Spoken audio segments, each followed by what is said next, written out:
A'udzu billahi minasy syaithanir rajim. Bismillahirrahmanirrahim. Nek makna yang kedua itu ngene maknane nggih. Bahwa apa itu surga itu nggih diibaratkan terhadap seorang hamba seperti tali sandal nggih. Itu maknanya itu surga itu, sifat surga itu sudah melekat pada hamba tersebut. Dibawa kemana-mana. Setiap perbuatan kita, setiap amal yang kita lakukan itu mencirikan ahli surga. Itulah makna yang umum. Justru orang bisa dilihat dari segi amalannya sudah bisa dilihat bahwa dia ahli surga. Dengan kita melihat itu loh bahwa itu orang soleh. Semua orang tahu bahwa itu loh orang soleh. Amalannya bagus, amalannya dia selalu beribadah, dia selalu berzikir, dia baik dengan orang. Itulah yang dimaksud apa itu surga itu melekat ya, seperti tali sandal. Jadi sifat-sifat yang menunjukkan mengarah ke surga itu melekat pada dirinya. Itu makna yang umum. Dan begitu juga neraka. Jadi nek ana wong iku perbuatannya itu yang selalu melekat itu perbuatan ahli neraka, itulah yang dimaksud bahwa dia itu ahli neraka. Itu yang bersifat umum, sedangkan yang tadi itu bersifat khusus dan itu pengecualian dari Allah Subhanahu wa taala. Sebagaimana hadis di dalam apa? Arba'in Nawawi nggih. Ning ngene Arba'in Nawawi kan enten hadis iku masalah apa iku? Masalah apa iku lho, seseorang yang beramal dengan amal yang soleh sampai dekat dengan surga kan. Inna ahadakum la ya'malu bi amali ahlil jannah hatta ma yakuna bainahu wa baina illa diraun fayasbiqu alil kitab fayamalu bi amali ahlin nar fayadkhuluha. Ada seseorang itu yang mengamalkan amalan-amalan seperti amalan ahli surga. Sampai antara dia dan surga itu tinggal sehasta. Tapi dia ini memang takdir ahli neraka, maka dia mengamalkan amalan ahli neraka, maka dia masuk ke dalam neraka. Ini pengecualian, Pak. Pengecualian. Tidak semua orang seperti itu. Yang dinilai itu kalau orangnya baik, pastilah dia masih ahli surga. Itu yang umum. Kalau orangnya baik, pastilah kalau orangnya jahat, pastilah ahli neraka. Itu yang pengertian umum. Sehingga kita harus beramal soleh, sehingga kita itu ambil yang umum. Nek khusus memang pengecualian konggoni Allah. Nah, terusan wa inna ahadakum la ya'malu bi amali ahlil jannah. Mang ahli jannah nggih saiki ahli neraka ya. Wa inna ahadakum la ya'malu bi amali ahlin nar hatta ma yakuna bainahu wa baina illa diraun fayasbiqu alil kitab fayamalu bi amali ahlil jannah fayadkhuluha. Ono wong amalane kaya amalan ahli neraka. Sampai dekne antane dhek mbek neraka iku karek sehasta. Dadak dia ini didahului oleh catatan takdir bahwa dia ahli surga, maka dia mengamalkan amalan ahli surga, maka dia masuk surga. Ini jangan dipakai patokan karena ini sifatnya pengecualian. Yang dipakai patokan yang tadi, yang ketika amalan itu soleh, ya, yang sifatnya umum, yang melekat amal soleh itu tandanya ahli surga, yang melekat umum sifatnya amal jelek dia itu tanda ahli neraka. Itu yang pakai pedoman sehingga sampean walah gak apa-apa aku takdir surga ya sampean jajal lah mlebu swarga iku keliru. Aja dienggo pada iku pengecualian itu jangan dipakai patokan. Pengecualian ada seseorang yang sehingga kita tidak boleh menyepelekan orang lain. Nek ana wong elek aja mbok sepele nemen-nemen, siapa tahu itu ternyata ahli surga. Itu ujian dari Allah Subhanahu wa taala sehingga kita gak nyepele wong elek.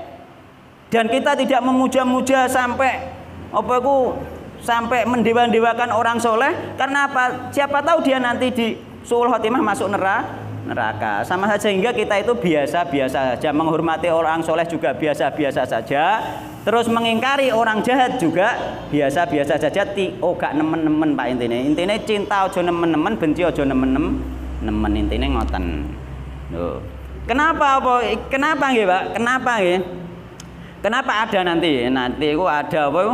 Ada iki mang kenapa orang yang amalannya kok bagus kok ditakdir Allah mati masuk neraka? Kenapa amalnya bagus? Kok apa itu ditakdir amal buruk di akhir hayat terus masuk neraka kena apa? Berarti Allah kan dolim, ana wong amale apik kok ditakdir mlebu neraka. Allah andolim padahal Allah mboten dolim. Allah itu tidak dolim. Mulane ketika kita itu nanti masuk ke hadis yang lain, neng hadis lain ini disebutkan inna ahdakum la ya'malu bi amali ahlil jannah fima yabdulin nasi wa huwa min ahlin nar. Ada seseorang yang mengamalkan amalan ahli surga, tapi dalam kelihatan pandangan manusia saja. Padahal hatinya busuk, hatinya jelek. Oh. Ternyata Allah tidak ya memang tidak ternyata Allah memang tidak dolim ya. Jadi Allah tidak dolim. Kenapa orang yang amalnya bagus ini nanti dimasukkan neraka oleh Allah? Karena hatinya jelek, hatinya rusak. Ketika jenengan kula sedaya amalane wis apik, atine ya apik tenan sing ngerti awake dhewe-dhewe. Nek jenengan wis amalane apik, nggih, apik sesuai syariat, beribadah sregep, terus atine jenengan nggih apik, tapi sing ngerti jenengan dhewe mbek Allah. Yakinlah jenengan ahli surga, kan enak, lega kan? Lega. Ngono lho. Dadi wah aku tewas apik engko nek takdirku neraka. Mboten.